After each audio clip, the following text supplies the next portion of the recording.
The Stadium Heads Introduction Podcast, episode number 1 on the Sports Gambling Podcast Network is brought to you by Underdog Fantasy. Play their fantasy pickup for a chance to win 100 times the amount of money you can enter in NBA, MLB, UFL, MMA, NHL, golf, and much, much more. Sign up today at underdogfantasy.com using the promo code TCE SGPN to get 100% deposit bonus. Once again, that's promo code TCE SGPN for 100% deposit bonus. Hey, what's up, you degenerate gamblers? This is Bill Burr, and you're listening to SGPN. Let it ride, baby.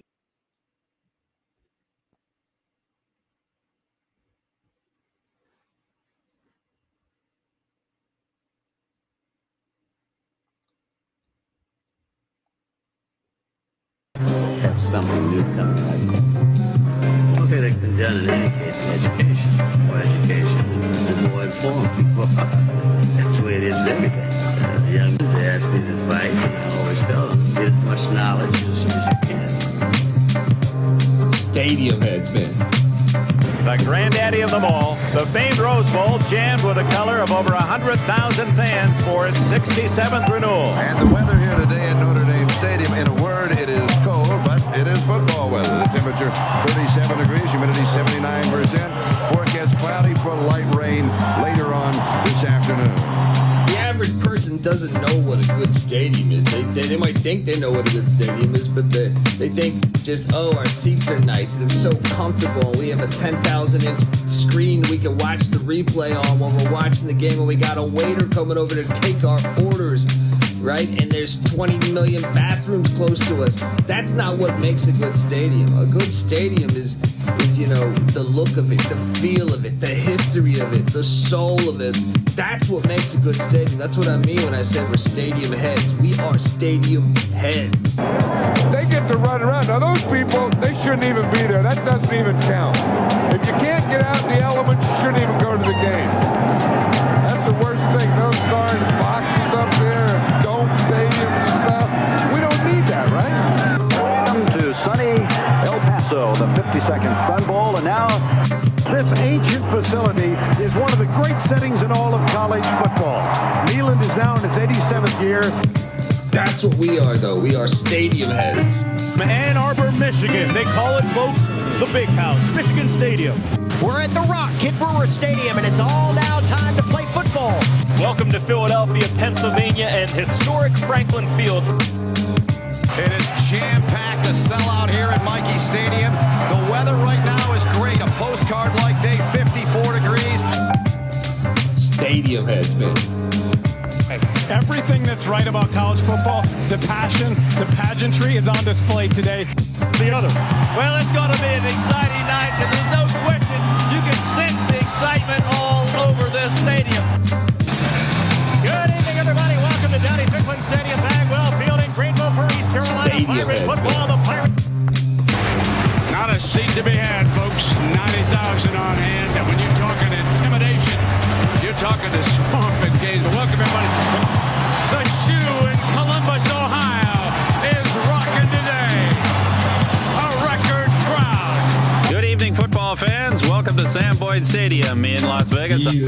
I'm going to call them geniuses, knew to put a football cathedral underneath the shadow of a beautiful mountain range. And it's one of the best places. It's an ultimate bucket list stadium as far as I'm concerned. We are here at Death Valley, Clemson, South Carolina, the original Death Valley.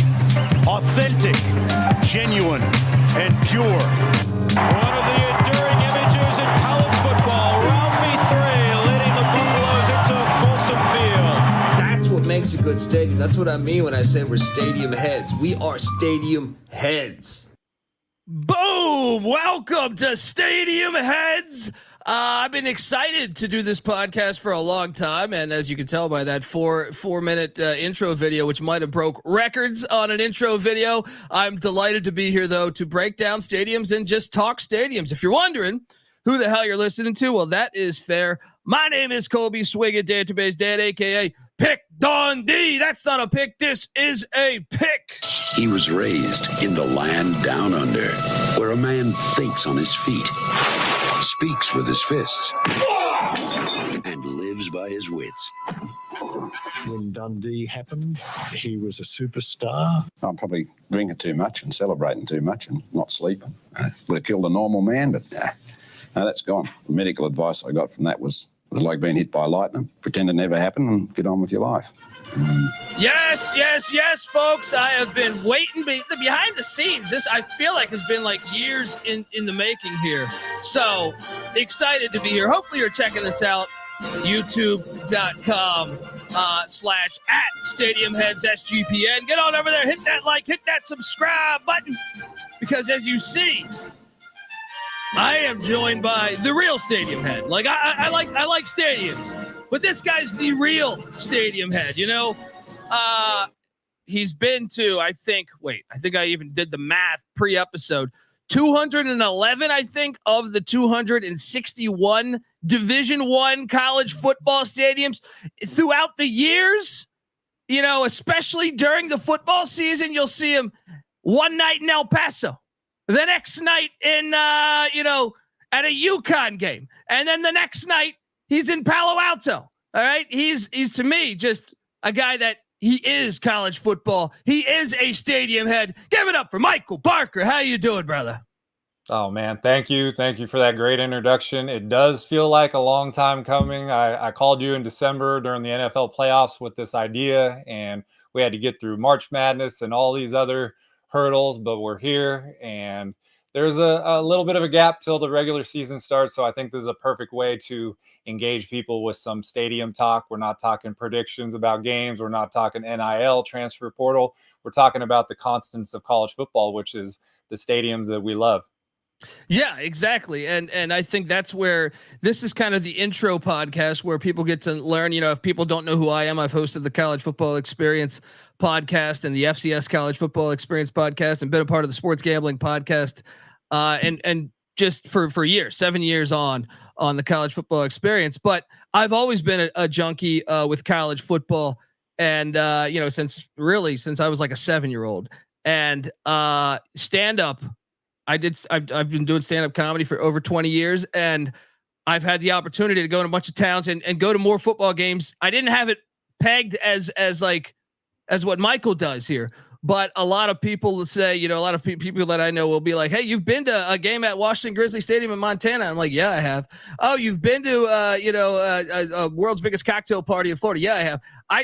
I've seeked these things out in my travels, but I've never pigeonholed all travel to college football, unlike you. So once I met you, which folks, this is me explaining how I met Michael. Basically, I'm just on Twitter and I'm like, man, who the fuck is this guy going to all these games? Who is this guy going to all these games? This is a couple years back.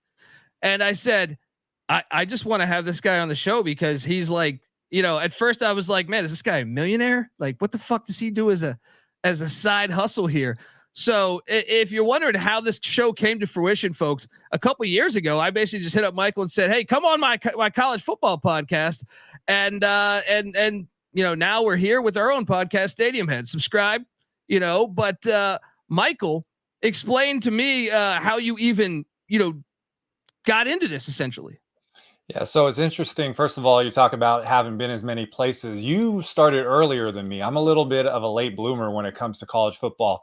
My house growing up was all about the NFL. And my dad, you know, we had back in the day, you had 3 games on at one time. So we had a 27-inch color TV next to a 19-inch color TV. And when the third game was on, pull out a little 13-inch and put it on top. And we're watching 3 games. And, you know, kids are smart. And if you want to bond with your parents, you try to get involved in what they like. And I knew my dad liked football, so I just took to it and I tried to learn everything, every team, every play, every stadium. And so that was one of the factors. The second factor is NFL films. ESPN didn't used to have 24 hours worth of games. There was a lot of other programming going on. And so John Facenda, the voice of God, Sam Spence, some of the best music attached to NFL films you've ever heard. Steve Sable obviously took the mantle from his father, Ed Sable. So all those Super Bowl highlights and behind the scenes, those things really got to me. There was almost like romanticizing for NFL football. And the third thing was Super Tecmo Bowl, the video game. And when you're a kid, what do you want to do? You watch a cartoon, you want to play with the action figures, you want to do all that. Well, what the video game did was made every player on every roster an action figure to you in the game. So all of a sudden you go on the Phoenix Cardinals back then and you don't know anybody. And now you know the starting running back, you know the backup running back because your guy gets injured and you got to replace them. So that really helped my knowledge as far as understanding the players. There was a playbook and schemes and everything. So I would say those three things really drove my love for football. And as I said in the beginning, it was mostly NFL for a long time. Yeah, no. Look, it was the same with me. If you want to trace back, let's go on do an exercise here. Like, what was the first real football experience with me? Because I grew up in the Washington D.C. area, and it wasn't necessarily college football. There was Maryland and Navy and stuff, but it was not super thriving. My thing was, I'm the youngest in my family. All my other brothers and my dad are football junkies.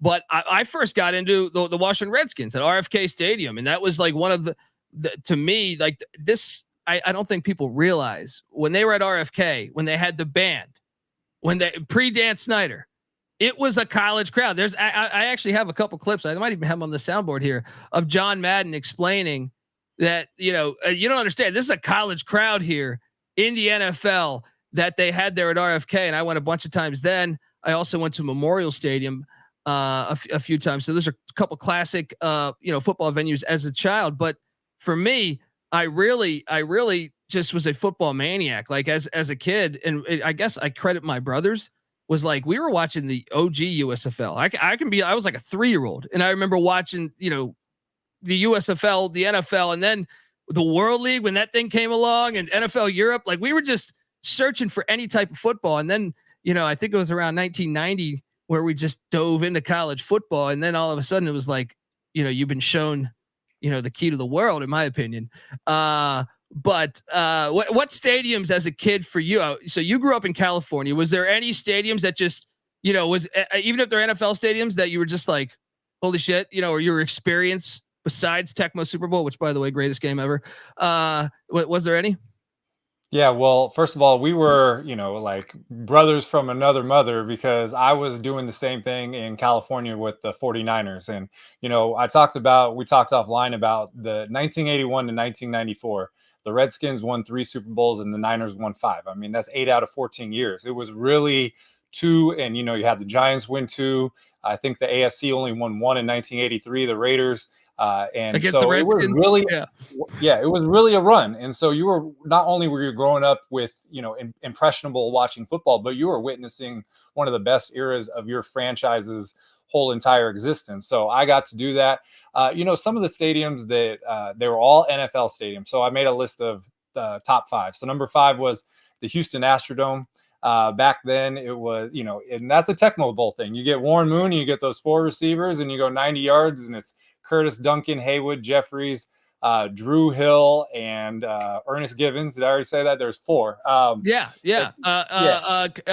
But dude, I talk about this all the time, and I don't want to go out of tangent. I want you to get your other 4, but I make a stance that I'm not the biggest fan of dome football, but I'm okay. Like I really enjoyed it when there was just like 1.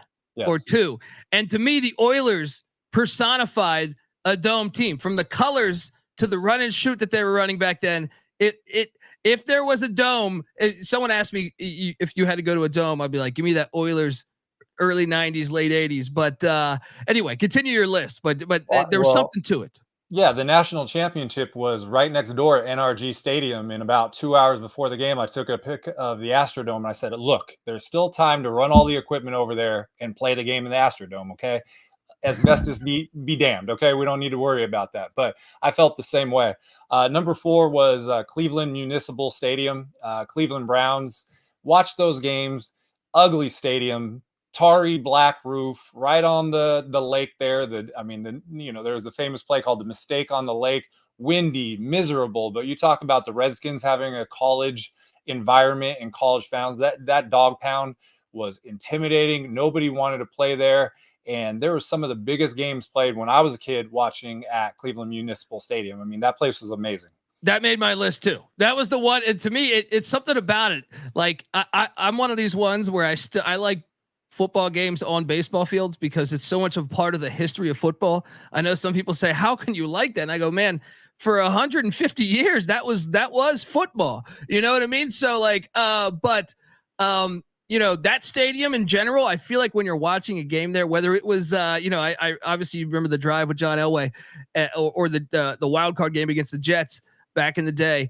But they always had like stuff on the field, like, you know what I mean? Like confetti or something. Like throughout the whole game, I always felt like there was paper and plastic trash bags blowing on the field. And then also the look of it, it looked like you were watching like Babe Ruth, you know, like just the way the columns were in the certain part of the stadium. It just looked very royal and classic to me. So that did make my list as far as like, I jotted down a few like the NFL stadiums that like stood out to me that I never got to go to that I would just love to.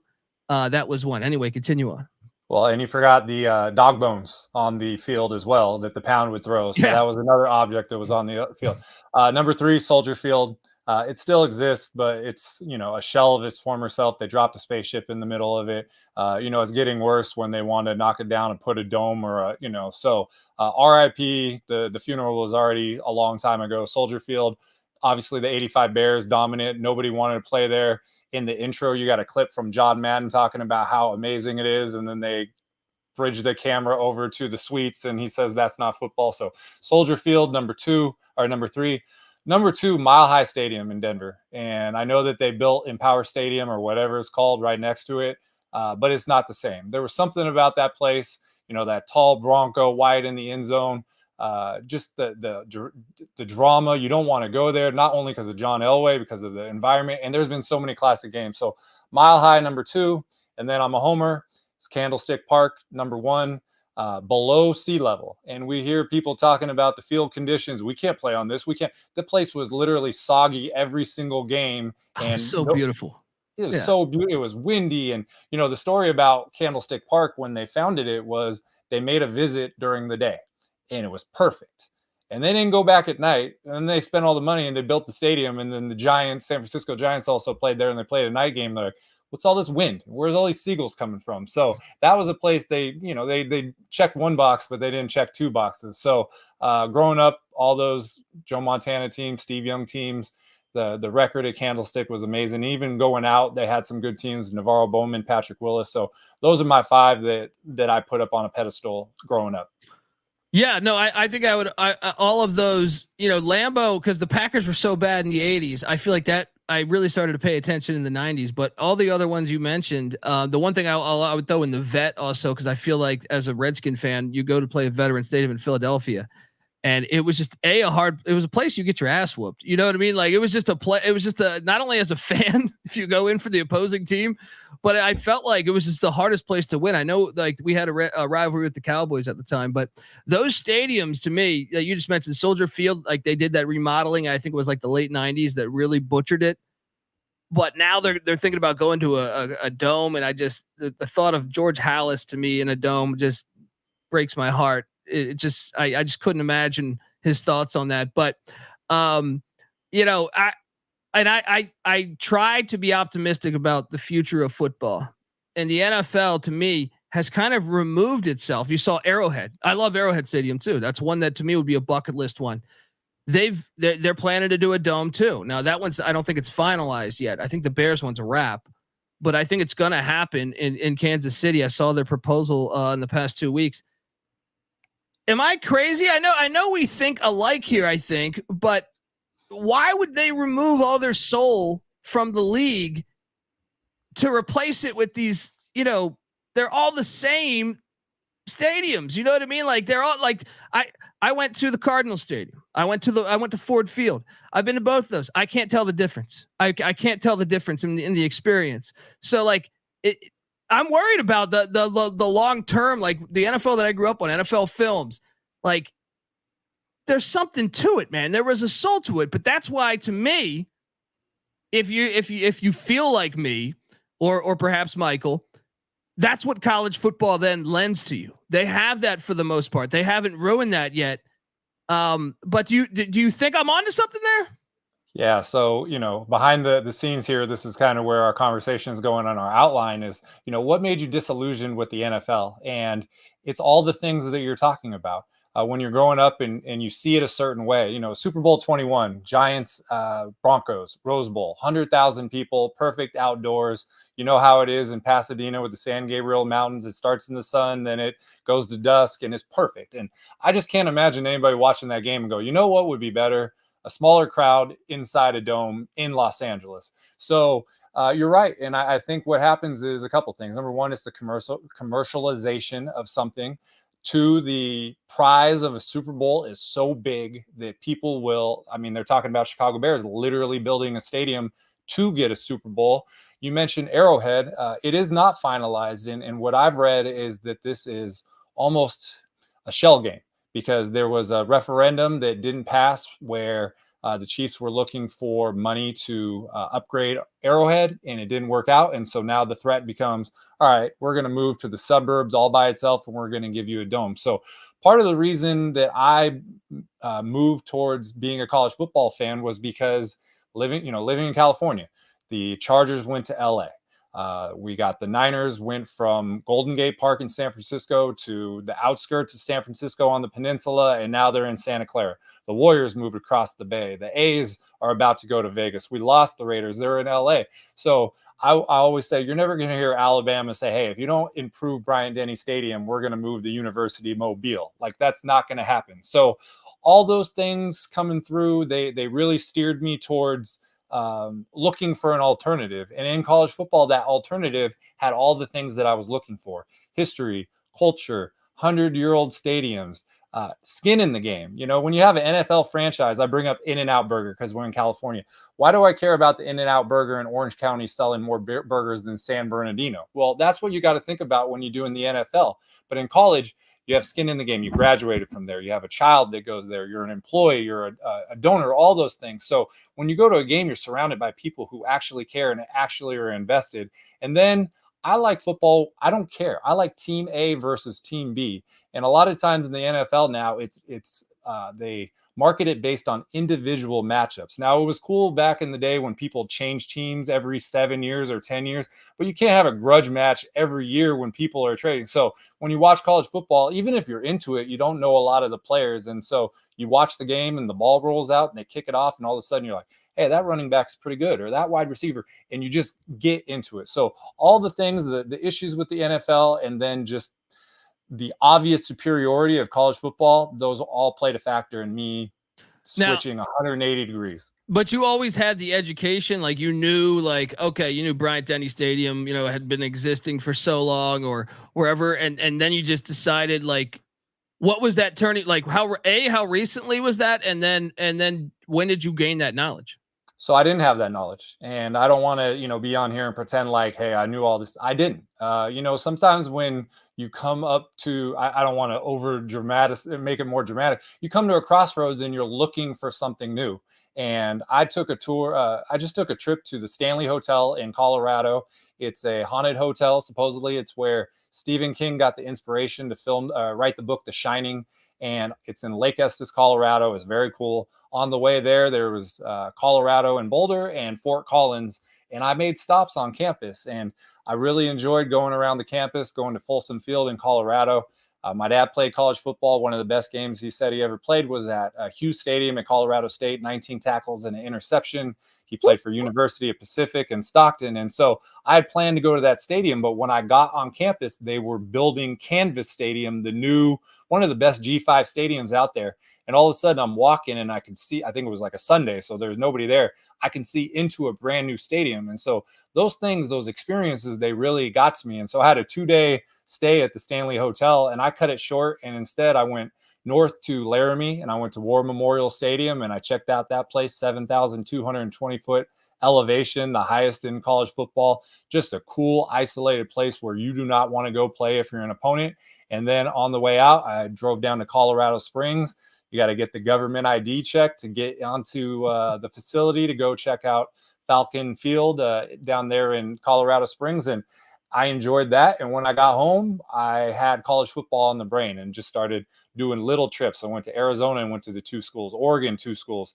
And then that year, the natural progression, I started traveling to games. So it was a combination of everything, but really it didn't even start until 2017. Yeah. And what, over 90 games last year, right? 90 on the button. 90 exactly. Yeah. Wow. Remarkable. And yeah, for me, like college football was, like I said, I guess I'm not that surprised because you grew up in California, where I guess the college football culture is not as strong as what not in DC though. For me either, like it was one of those things where we were just football craved, and whatever we could get our hands on regarding football, we were getting our hands on. But I just remember, bringing in, like you touched on, bringing in TVs. I had my grandmother's like black and white TV with bunny ears that could pick up Marshall football games. And back then they were in the FCS. So we would get 3 going, and we just dove into college football. And I feel like me and my brother NC Nick, who hosts the College Football Experience with me, we just all of a sudden were shown, like, to me, at a very young age, 8 or 9 years old, we're like, and we still liked the NFL. We still liked, spring football or whatever. But after that, it was over. College football was where our heart was and is. So, yeah, that's kind of how it happened for me. But yeah, it's crazy to hear your side of it too. And over 90 games last season. Folks, we're going to talk some more in a second here, but I want to tell you that you're listening to Stadium Heads. Yes, we are part of the Sports Gambling Podcast Network. And are you a hardcore baseball fan, or maybe just a degenerate sitting in an office looking for some afternoon action there? Either way, yeah, you'll want to subscribe to the MLB Gambling Podcast wherever you get your podcasts. Also, I want to tell you that we're brought to you by Underdog Fantasy. Yes, the NBA playoffs are here, and our sponsor, Underdog Fantasy, wants to make it a lot more interesting. Underdog Fantasy is the easiest place to play fantasy sports. Playing their pick'em game is as simple as selecting a higher or lower, on player stats like points, rebounds, assists. But check this out. You can do that with just basketball players. You can load up all your team with basketball players, but you can also mix and match across other sports. Yes, you can win up to 100 times the amount of money you enter, and it's a ton of fun. Underdog's available in 30 different states, including California and Texas and the great country of Canada. So what are you doing, folks? Hop over to Underdog Fantasy, sign up with the promo code TCESGPN, and Underdog will double your first deposit up to $100. That's Underdog Fantasy, promo code TCESGPN. All right, we are back on Stadium Heads. I see 354 people watching live. Hit that like, hit that subscribe. Also, make sure you check out our Twitter feeds. And when I say our Twitter feeds, like, it's okay, cool. Give me a follow, but wait, wrong way. Michael's Twitter feed. I'm telling you, that's how I became friends with him. Like, it was just like, wait, he's in every different state within like 7 days. So I don't know. It's incredible what you did. So I wanted to key in a little bit more on. So you just decided after that trip that, hey, I found something. This is my calling. I'm next week. So it was the very next week, or did you wait a month? Did you plan? How did this come to fruition? So part of the stops were each campus has a mascot statue, and Colorado had a bronze Ralphie statue. Colorado State had a bronze Ram statue, and I just had a student take a photo of me next to one at Colorado just to kind of commemorate my visit. I'm walking around Colorado State, I see a bronze Ram statue, and I'm like, wow, do they have these all over? And so at Wyoming, obviously there's a cowboy. Down at Air Force, there's a falcon. And so I don't collect anything, I want everything, so you can't have, if you want to collect autographs in baseball, it's hard to get a Josh Gibson autograph catcher's mask or something. So I wanted to do things that were possible. And so part of the collecting things was going and taking my photo at all these campuses. And in the summer of 2017, I took 3 weeks off my job. I flew to Miami and I went to 99 FBS colleges and did campus stops.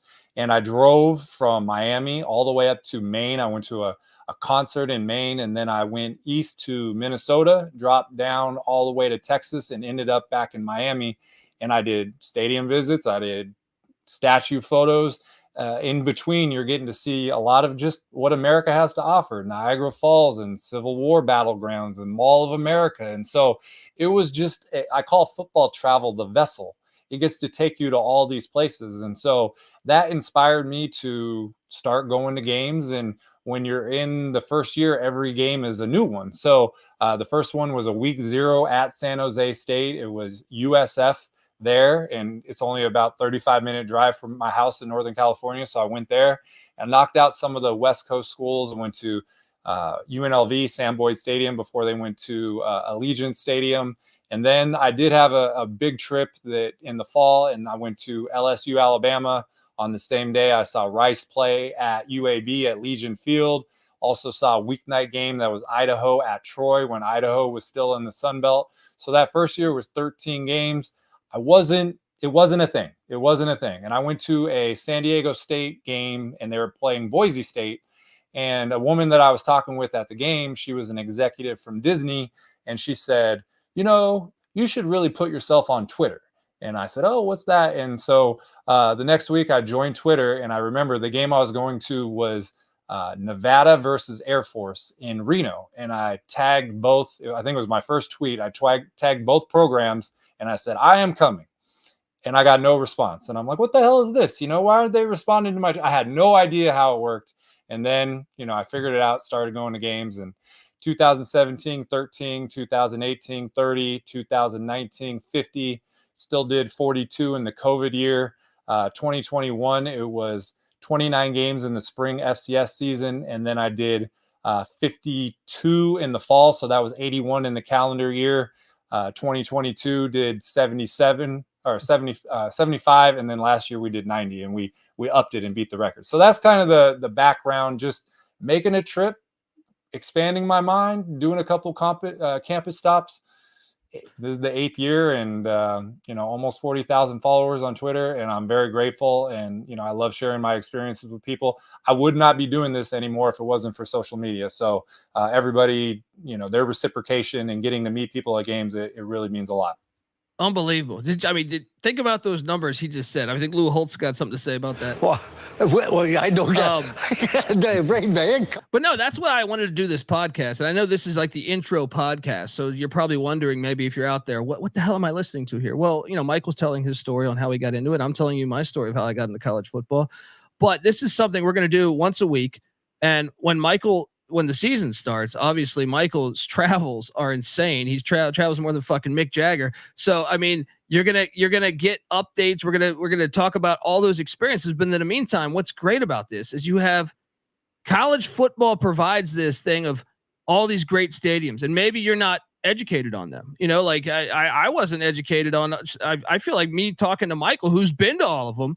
Sometimes in the off season, when I hit him up or something, he's telling me about this stadium and the history of this stadium. There's just so much knowledge to gain. And I know I talk a lot of shit about what stadiums are better. You're going to hear my hot takes about my experiences, wherever and what stadiums I think are better. But that's what we wanted to bring, to a podcast platform, and that is Stadium Head. So I got to ask you this. You touched on this a second. You said you went down to Miami. That is one that was on my list, is the Orange Bowl. Now, if you had a perfect world, if you were God in this world, what stadiums would you, don't worry about money, just what stadiums that are now gone would you, I know you kind of hit on a couple of those, but the Orange Bowl to me is one that, like, I always thought I would go. I just didn't think they would destroy it.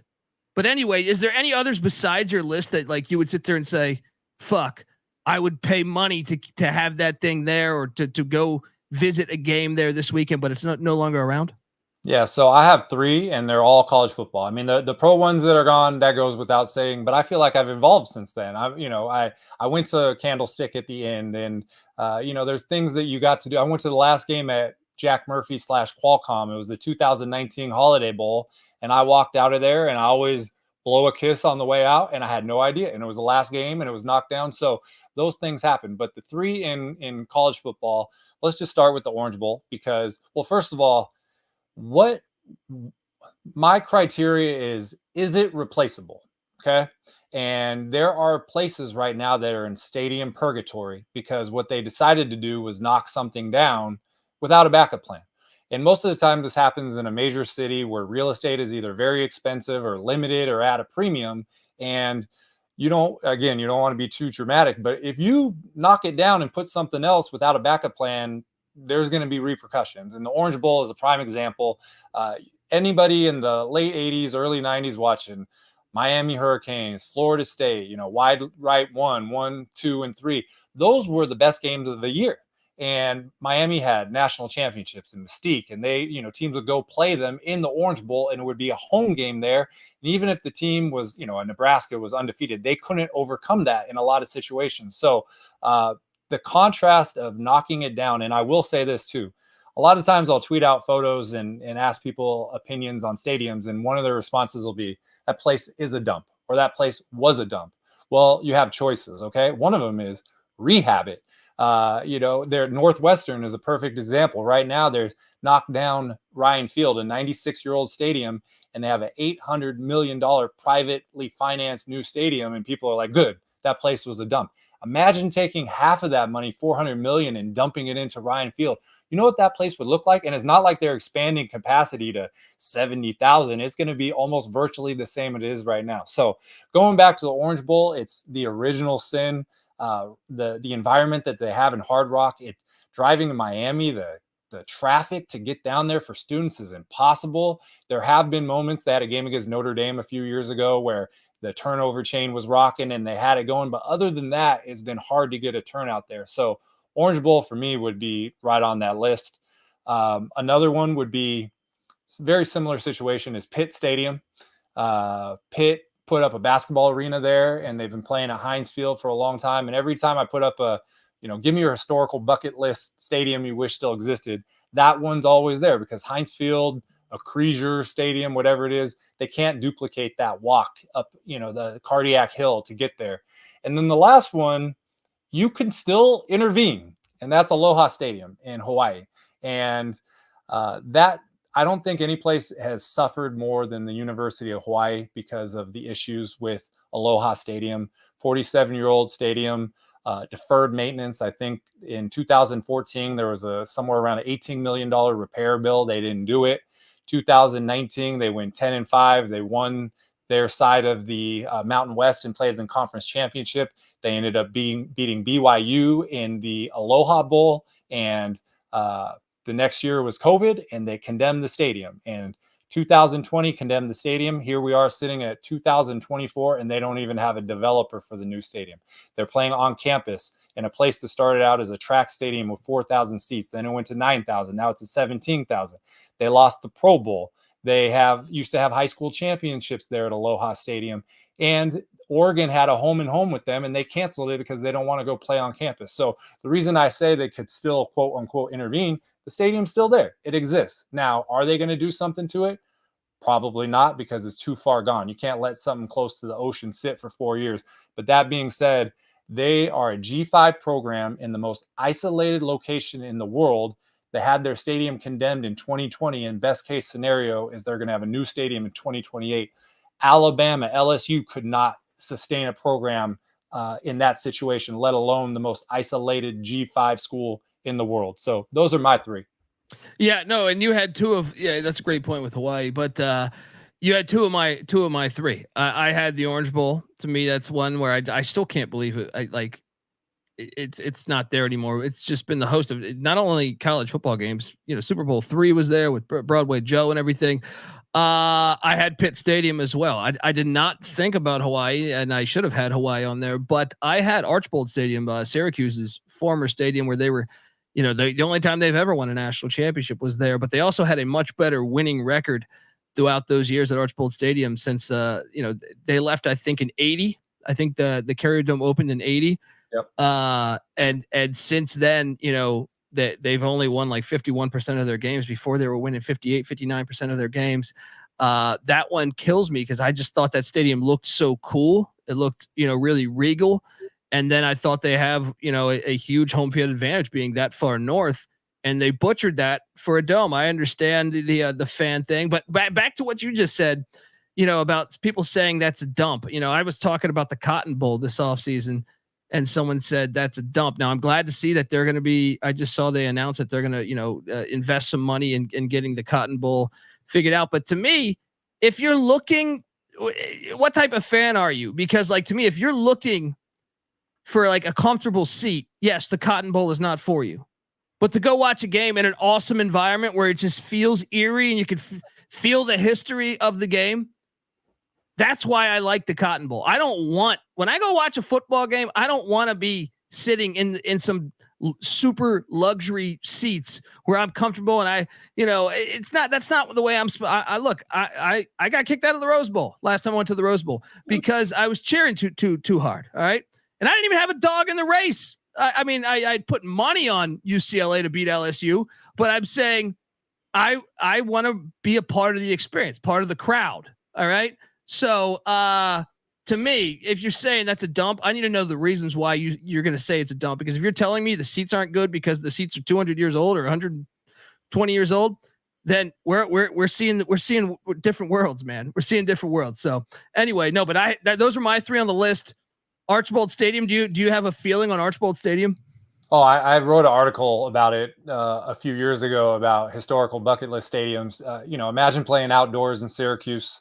It would be miserable for opponents. Even in the FCS, you had North Dakota State was playing outside, North Dakota, South Dakota, University of South Dakota. So you always want everybody in an ideal situation to play original football. I know that there have been a lot of years where Syracuse has been good with, the Donovan McNabb era, and that place is supposed to be rocking and one of the most intimidating, loud environments to play in that small dome. I've been to a couple games there. It hasn't been in that environment. So, but 1980, they made that decision. I'll bring up two others while we're on this topic. One is Mountaineer Field at West Virginia. Ooh, good one. People love that place. And they have, their stadium now is a good stadium. We're not going to say that it's not a good stadium, but the location on campus with administrative, I'm not sure of the building, but it's right behind the press box. It's carved into a street block. Just the aesthetics looking at that place looked awesome. And another one was Tulane Stadium, hosted Super Bowl IV, 80,000 people. Two things happened. Obviously, the Superdome got built, and that happened to a lot of teams. San Diego went to San Diego Stadium instead of continuing to play on campus at the Aztec Bowl. So when you get presented with the, Veteran Stadium, Temple is in the same situation. They went to Veterans, and now they're sucked into the home thing. But Tulane, they were in the SEC. They had an 80,000 seat stadium and they hosted Super Bowls, and you make a couple decisions and now they're on campus and they really can't build up their stadium much larger. So even though the direction of their program, they won that New Year's Six Bowl against USC, and they got a good new coach and Coach Summerall, like they are a potential to possibly be a P5 team, but they have a very small stadium, and I'm not sure how they overcome it. So those are two more: Mountaineer Field and Tulane Stadium. No, and those are great ones. Mountaineer Field, 1,000%. I agree. But like one thing that I'll say about Syracuse that would, like, back then they were playing in the Big East. Now they're in the ACC. And to me, it'd be even more beneficial if you have Florida teams and South Carolina teams and North Carolina teams coming up into that cold weather, and maybe they couldn't see that far ahead. I mean, I tend to think that I wouldn't have projected conferences to be that big either, but it's something that I do think would benefit them greatly had they done that. But yes, it's been rocking a couple times, and maybe Fran Brown's the next guy to get it going. New coach coming over from the University of Georgia to Syracuse. Now we talked about like best, some of our favorite stadiums. What about like worst stadium experiences? And I know it's a tricky subject for you because you get invited to all these places, the people want you at their stadiums. And to me, I'm going to sound like a broken record because I feel like part of my experiences, it's not that I just woke up hating domes. It's I went and experienced them. And I go, what the I went to the UCF LSU game in Phoenix, Scottsdale. Yep. I forget what bowl that was, but it was a Fiesta. Yeah. Okay. Obviously. Right. And it was a good game. I mean, UCF, it would have been a lot better had their starting quarterback, who was a Heisman candidate, not, tore his ACL. Nope. Yeah. So they started a backup, DJ Mack, but I couldn't be more bored with the environment. It felt like I was just at like a social gathering. And I've experienced also at Ford Field too, where I just felt like I was like, what is this? Am I even at a football game? You know what I mean? Like it only enhanced my feelings on like, I kind of didn't like the idea of, domes, but the more experiences I went with these stadiums, the more I was like, honestly, I found myself kind of bored by the game experience. That is one that stands out to me. Maybe it was a bowl game too. I like to think the fact that you weren't at a true home game and maybe the corporate dollars coming in, because it reminded me of a time. So I bartended out here in LA for a long time when I first moved here, and I was working at a really high end place, and I basically got like free Laker and Clipper tickets nonstop.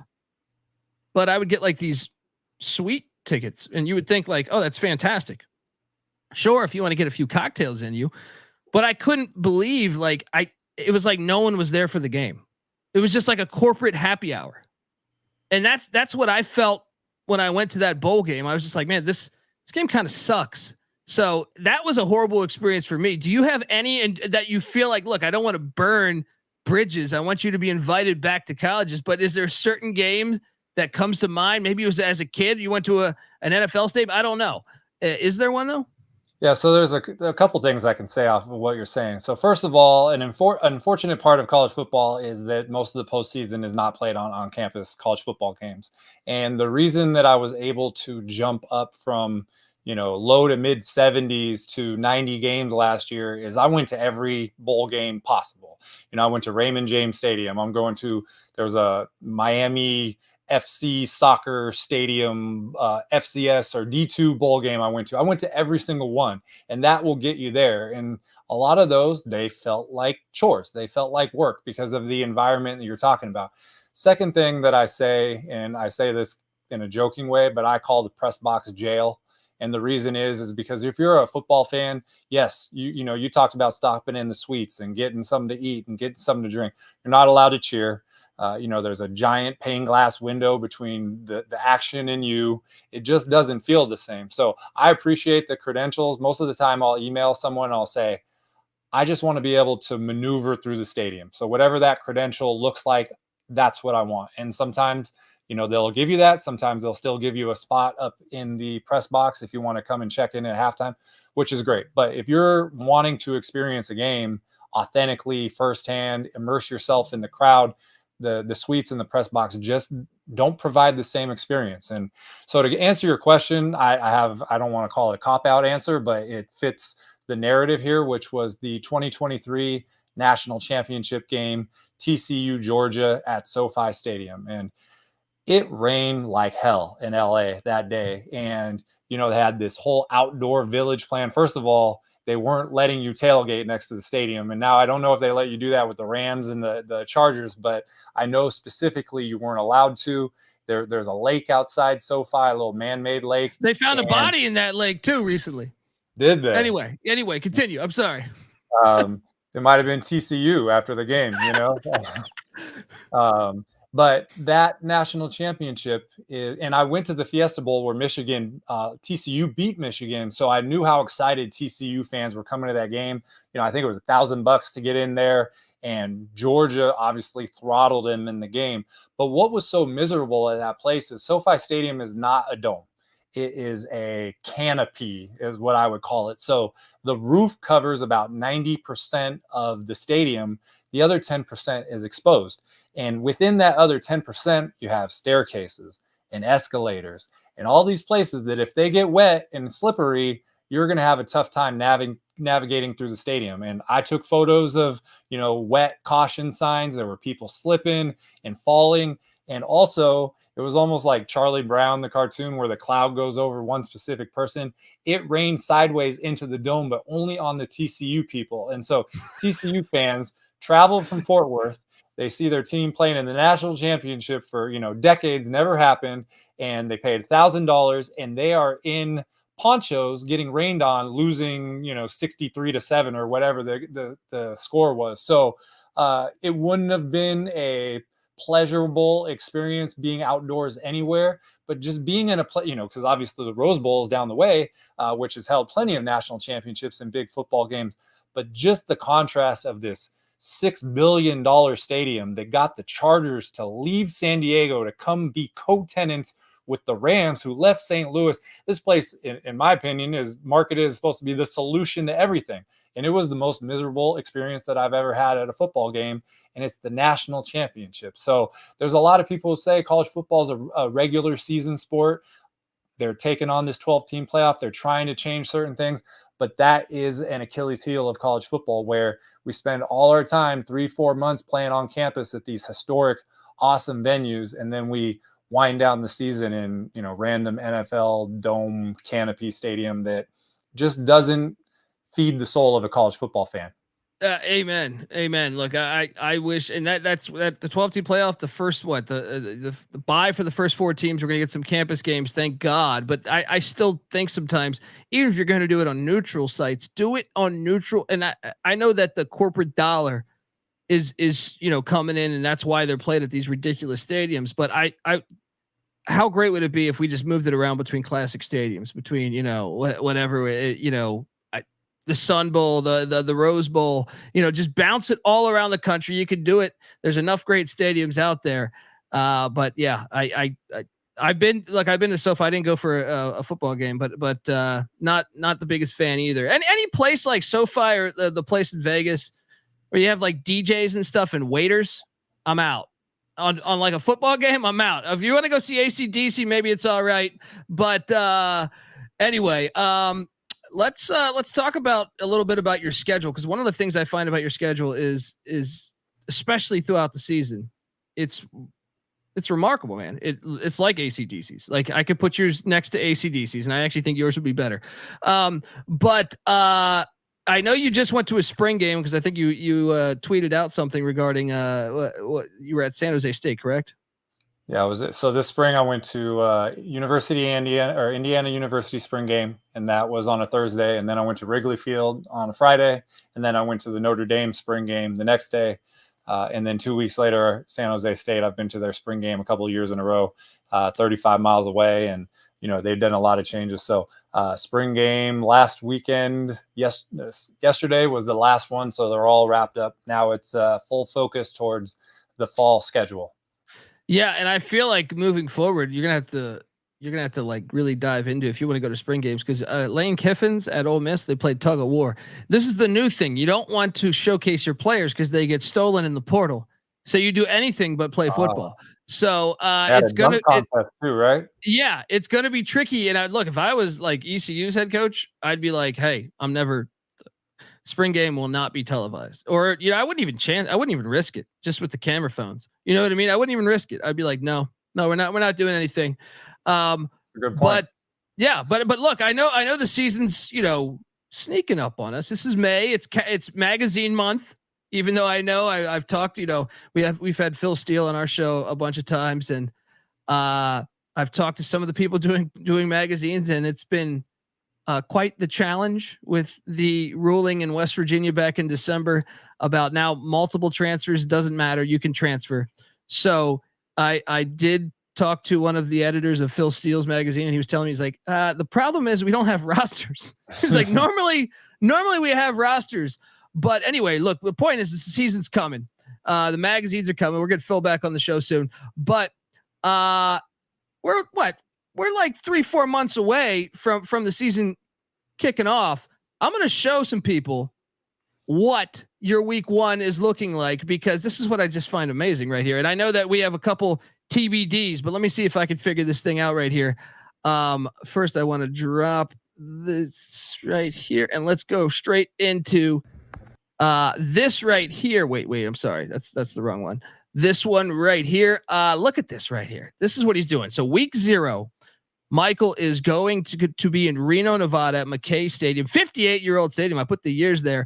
And once again, you can watch this episode, folks, youtube.com/@StadiumHeadsSGPN. Get on over there, hit that like, hit that subscribe. I see 443 people in here right now. Hit that like and subscribe. SMU at Nevada. That's a week 0 game. There's only I think 5 or 6 week 0 games on the schedule right now. So then the next possible college football game is Thursday, August 29th. And this is what I love about you, man. You're not targeting, there's some great games. Colorado, North Dakota State is at Folsom. We love Folsom Field, right? You got North Carolina taking on Minnesota. You got they just moved the Coastal Carolina Jacksonville State game. Michael is going to Monmouth at Eastern Washington, which are two good football programs historically there in the FCS. Tell me about why you chose that one. So I want to preface everything that this is all to be determined. You'll get a tweet out that a game got moved to a weekday, and it knocks down several dominoes. So right now, I have a lot of goals that are all intertwined. And one of them is I've seen a game at every FBS stadium. That took me 5 years to do. I'm at 78 of 128 of the FCS. And I need to, in order to reach my goal of seeing all 261 Division I schools for a game in a 10-year period, I need to average 17 FCS games per year for the next 3 years. Last year, I did 17 games and it worked out. And when you get a FCS school playing on a weeknight, that's one that you really have to take advantage of. And when you're thinking about on a weeknight with a slate of big games that you're talking about, what would be something that would draw eyeballs off of North Carolina at Minnesota or these other games that you're mentioning? It would be a very unique stadium or field. And Roos Field is the Inferno. It's the only red turf out there. 2 years ago on the opening Thursday in 2022, I went to Estes Stadium at Central Arkansas, and they call that the Stripes. It's the purple and gray turf down there, and people were fascinated by it. And another part of this is travel logistics. Being in California, you can fly up to Spokane, and Eastern Washington, Cheney is only 25 minutes away. So it's easy. Then if you're going to go, we haven't got to it yet, but the next night would be Stanford. You just fly back down to San Jose, go to Palo Alto, you're right there. So there's a lot of factors that play into it. And even the Nevada game, the reason I'm choosing Nevada game is twofold. One is I haven't been there since 2017. What I do on social media has improved a lot, photos and covering the game and doing the whole experience. So I want to go back. Same with Stanford. I haven't been there. The other thing is the reason we have TBDs on 8/31, which is a Saturday, every Saturday I'm trying to hit 2 games. And those are TBD because I don't have the kick times. They announced the kick times for the first 3 weeks of the season in June. And so I'll be able to slot 2 games. Last year, week 1, I did TCU Colorado at 11, Baylor, Texas State at 6. You'll be able to do that. But a place like Nevada is impossible to 2 for 1 on a Saturday. And so you get that on a week 0 where there's only 6 other games. One is in Europe, another one is in Hawaii. You're not going to be able to 2 for 1 anything. So to get that Nevada game isolated on a small slate on a week 0, you got to take advantage of it. And then the FCS, like I said, Eastern Washington, I got to hit 17 games to stay on my goal. So if I get 1 there, and maybe 1 on a Saturday, I already got 2 in the first week. So those are some of the strategic things that I do into picking even just the first 2 or 3 games. Yeah. So look, I mean, I know so let me just explain it to if you're listening to this on podcast form. So August 24th, SMU at Nevada, he's going to McKay Stadium, 58-year-old stadium there. Then he has a couple days off there. Then Thursday, he's going up to Eastern Washington as they take on Monmouth. He's talking about the Inferno turf, their red turf. That's famous. Roos Field, 57 years old there. Then heading to Palo Alto for the Friday night game. TCU at Stanford Stadium, 103 years old. They hosted the Super Bowl. Didn't they host? That was the Super Bowl one of those years, right? 1984, the Niners played. Yeah. At the time, it was the closest to a home field stadium in ever before the Bucks did it at Raymond James. And I want to say Niners played some home games there when the earthquake happened, correct? Yeah. Yep. Yeah. So then he's got August 31st, September 1st open, right? Those are Saturdays and Sundays. But then Monday, Labor Day, he'll be in Tallahassee at Doak Campbell Stadium, 74-year-old stadium there. That is a classic stadium. They've made it look really classic. What I just want to throw this out there. You got potential here. Miami is at the Swamp on 8/31 on, Saturday, August 31st. Then on Sunday, I know, Sunday is LSU and USC in Vegas, but you got Alabama State, North Carolina Central going on in Miami Gardens. I know it's at, Miami Gardens, but you can essentially stay in the state of Florida. Say, I don't know if that, but that sometimes that might bore you. Oh, 3 days, 3 days, 3 games in Florida. Any possibility of you going to those ones? Yeah, so everything is under consideration right now. So last year it was the same. So the 31st, the Saturday, I'm going to try to hit 2 new games. Last year I went to the Swamp. I did a night game versus Charlotte, and I did a day game against Stetson, which is about a 2-hour drive. So I knocked out that double, which is what you want to do when you're trying to be efficient. I looked on the schedule. Butler has a 1 p.m. game. Indiana's playing a home game. Cincinnati's playing a home game. So that one is kind of on my radar. But really, until they start coming out with these kick times, I don't know what it's going to be. In the same, you're tapping into the same thing as far as Eastern Washington and Stanford being proximate for somebody that is self-funded and paying for the stuff. You always want to do that as much as possible. The September 1st one right now, not only is the Orange Blossom Classic, the one you're talking about there, there's another one in Canton, Ohio. There's another one at the Crampton Bowl in Montgomery. Last year, it took till, I want to say almost July, where Oregon State at San Jose State got moved to a Sunday, and Northwestern at Rutgers got moved to a Sunday. So you hold out hope that there's going to be an on-campus game. But if not, the Bama State game down in Miami, that makes total sense. And also the one in Montgomery. So that's why, and even the Thursday game right now, there's ULM is hosting Jackson State on that day. And I've already done, there's 3 schools right next to each other: Ruston, Louisiana Tech, Grambling, and Louisiana Monroe. I've already done 2 games at La Tech. I did a game at Grambling. I haven't done a non-COVID game at ULM ever, and I want to do that. I wanted them to get a weeknight Sunbelt game. The Sunbelt is not putting them on one of their weeknight games because they're not a big draw. So that could be when you end up. But all of a sudden, Monroe is hard to get to. You got to fly and drive. It costs more money. So all of these things are movable. But yes, there's another thing. There will be games on Thursday, which is September 5th. It doesn't make much sense to go to the Florida State game, fly home to California, and then go back on there. So I'll probably be somewhere on the road just doing campus stops. So it's I say that traveling is the most fun, and the second most fun part is the planning. And that's what we're in the midst of right now. Folks, if you're listening to this and you're going to any of these games, please hit up at CFB Campus Tour. All right. He'll be tailgating. He'll be in the, get the guy a beer, figure something out here, invite him to your campus at CFB Campus Tour on Twitter. And yeah, I'm excited. And this is what's cool about this brand new podcast, Stadium Heads, is we're going to document this stuff. We're going to be talking to Michael, every single week. We're going to drop an episode, but when the season ramps up, he's going to be, hey, I'm at wherever he's recording from, and we're going to ask him about his experiences. So if you're in these places, let us know. And I think you'll also learn some stuff about all these places, whether it's McKay, whether it's wherever he goes. We're going to document it. And I think that's why this podcast will be successful. So check it out. And I can't help but also show this, man. This is from, oh man, it's not picking up. It's not picking up as good as I thought it would be. There we can I zoom into that right there? It's the point of it to not pick up good. That's the point of it. Yes. Michael Barker, that if youtube.com/Stadium Heads, I'm sorry, at Stadium Heads SGPN, you can see a photo. This was from, I believe, I was watching this. I think I texted you right away. I think this was Tulane, Virginia Tech in Annapolis, Maryland.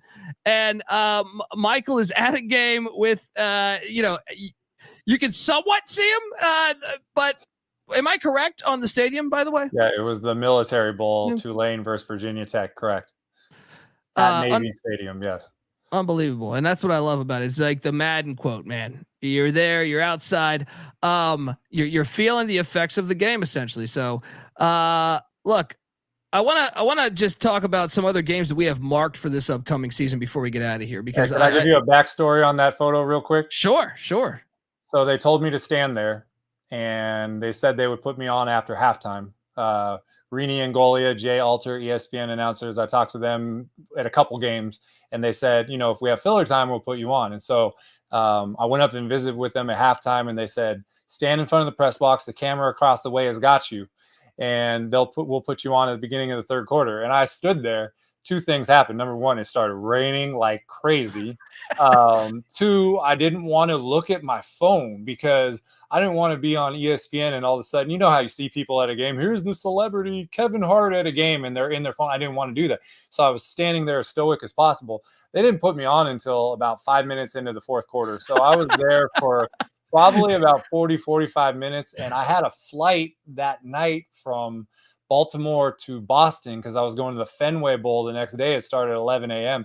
I was soaked. My whole suitcase was soaked. And so, but the way, you know, I try not to make my account about me. Like, I'm not trying to be a college football celebrity or anything like that. I just want to talk and meet people. You know, you mentioned tailgating. I'm hoping maybe there's a way to have official tailgates at every game, link up with some big accounts that are already doing it.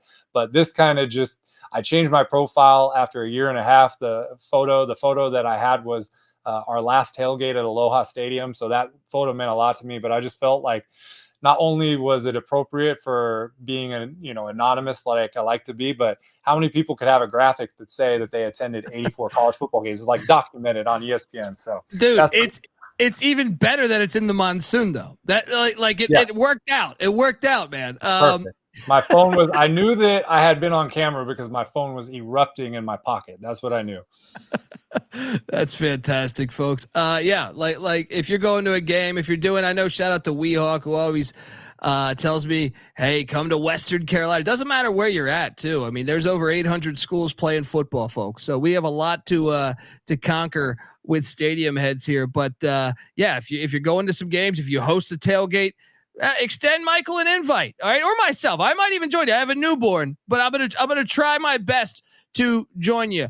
But look, okay, let me jump back now to regular stuff here. But yeah, so some of the games before we get out of here, I want to touch base on some of the games that, you know, each season offers to me unique games that we don't see that often, and or we haven't seen in a while. One of the things that I will say, kudos. I know a lot of people think, "Oh, Kobe, you're talking trash a lot about the current day of things." I'm like Clint Eastwood, get off my lawn guy. Apparently, I think it's been cool to see college football kind of dive back into home and homes. For a while, they were doing a lot of these, like, you know, games at Jerry's World or at Mercedes-Benz in Atlanta. And I know they still are with Clemson and Georgia, which still makes no sense to me, but I'm not going to talk negatively. I'm going to talk positively about some of the ones. I'm glad that we have some home and homes out there. You see Alabama going to Wisconsin. You see a bunch of other Texas going to Michigan, stuff like that for this upcoming season. But I'll be honest, the one that I have circled number one for me, as maybe just a college football guy that I loved my Thanksgivings or Black Fridays with Texas A&M. So like that was the one when I saw that back on the schedule. Like, look, I'm not a big fan of all this realignment stuff, but like at least with Texas and Oklahoma going to the SEC, they get to rekindle that rivalry, and also the Arkansas one. So I'm not as angry at that one. The Big Ten one, and the ACC ones, I'm like, what are we doing here? Now, Texas A&M, I'm glad they put it the final week of the year. That is one right now where I feel like if I have friends at Texas A&M. Shout out to Cameron Kerr, did our graphics. He's a Texas A&M grad. He showed us around. I've got to go to Kyle Field and you know, go inside the stadium. I got to be on the field during a game. It was awesome. I'm so glad that this game is back. I think if I had unlimited money and no matter what, you know, I had a jet, everything I think that would be the game that I would choose most on the college football schedule. A few others that I noted that like stood out to me. To me, you can never go wrong with the backyard brawl. And unfortunately, after this year, it's not going to be played for 3 or 4 years, which is a sin to me. It should be every year.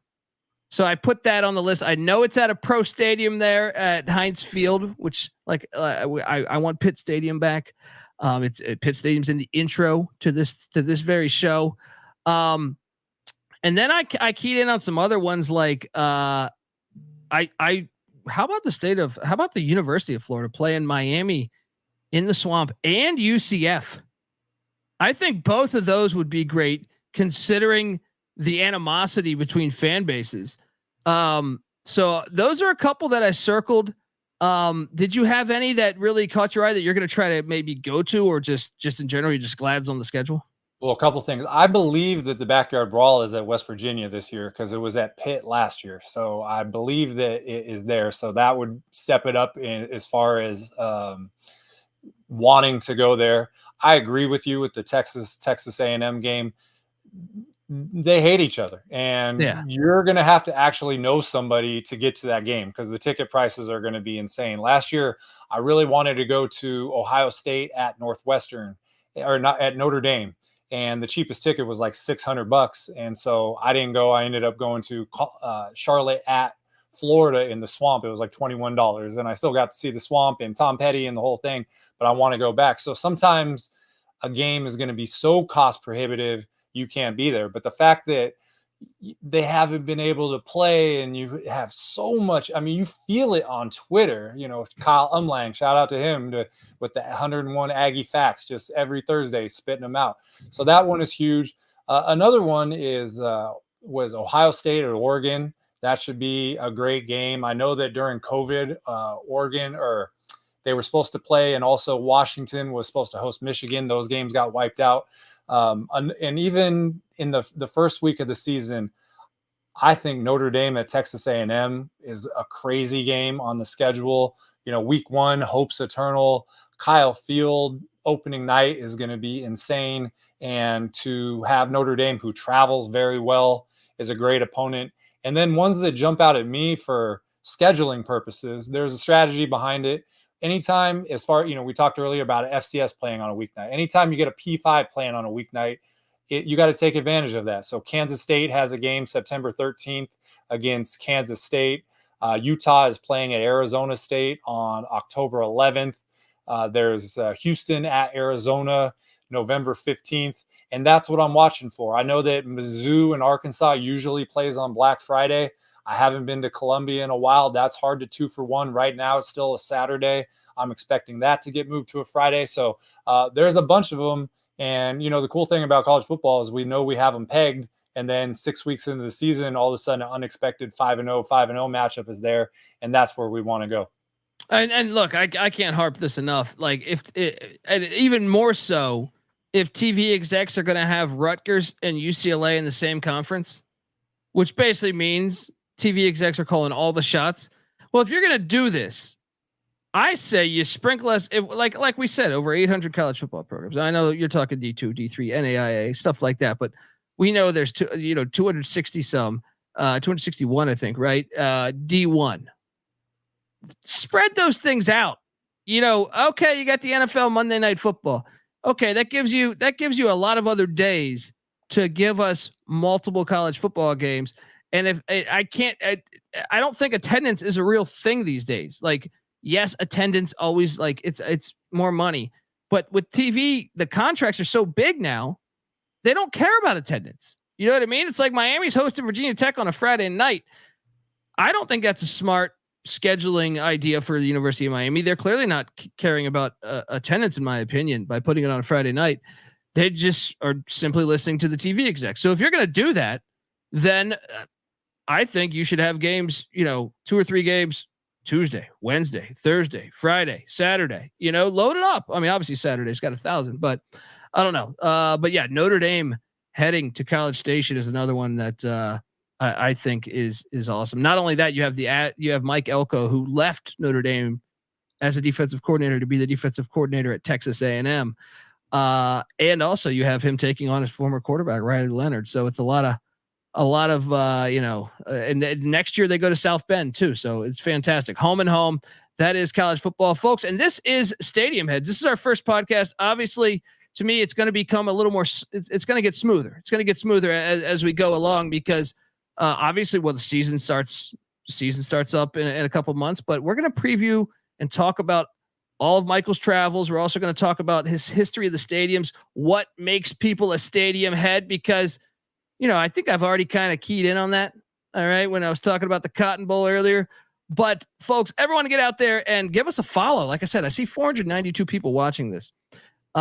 This is episode 1 and we have many more planned. So let's go. Every single week we will drop an episode on Stadium Heads. Myself, Michael, we're going to have some guests at some point come on and talk about their experiences, their travels. Maybe they're the person behind building the stadium. Who knows, right? We're going to get behind all that stuff. And that's essentially what this podcast is to educate you too on what places we like, what makes college football so unique and why we love it. So everyone get out there and give Michael a follow on Twitter at CFB Campus Tour. I'm on Twitter at TheColbyD. And remember, youtube.com/@StadiumHeadsSGPN. Every single week you can watch it, but also if you for some reason you're out on the road, all right, maybe you're like Michael, going to 35 games, sleeping in your car in Little Rock, something like that. Spotify, iTunes, wherever podcasts can be found, Stitcher, doesn't matter. Stadium Heads podcast.